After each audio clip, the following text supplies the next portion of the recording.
শাহবাগ থানা প্রথমে অস্বীকার করেছে যে শহীদ ওসমান হাদি শাহবাগ থানায় কোনো জিডি করে নাই।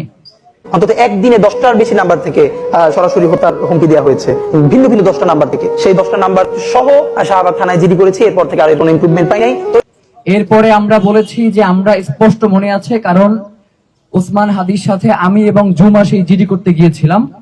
আমাদের মাসের নামটা মনে ছিল যে আমরা ডিসেম্বর মাসে এই জিডিটা করেছি। তো আমরা স্পেসিফিক ভাবে তাকে বলেছিলাম যে ডিসেম্বর মাসে আমাদের জিডিটা হয়েছে। তারা পুরো ডিসেম্বর মাস খুঁজেও কোনো জিডি পায় নাই। তো আল্লাহর অসীম রহমত যে আমাদের কাছে জিডির একটা কপি সংরক্ষণ করা ছিল। যখন আমরা এই জিডির কপি তাদের কাছে দেই, তখন তারা জিডির ব্যাপারে স্বীকার করে যে শাহবাগ থানায় একটা জিডি করা হয়েছে। মানে এই ব্যাপারটাকে একটু চিন্তা করেন যে শাহবাগ থানায় একজন শহীদ একটা জিডি করেছিলেন, মৃত্যুর পর তার দায় এড়ানোর জন্য তারা এই ব্যাপারটাকে অস্বীকার করে। এবং এই জিডিতে আমাদের ভেতরের একজন ভাই, তার একটা নাম্বার ঢুকে গেছিল ভুলক্রমে এই জিডিতে।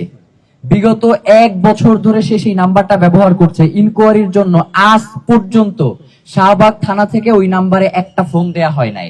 মানে শাহবাগ থানা শুধুমাত্র এই জিডিটা গ্রহণ করেছে, পরবর্তী কোন ধরনের সে পদক্ষেপই গ্রহণ করে নাই। তাহলে তো অন্তত জিডিতে যে নাম্বারটা আছে সেটা তো তারা যাচাই করতো।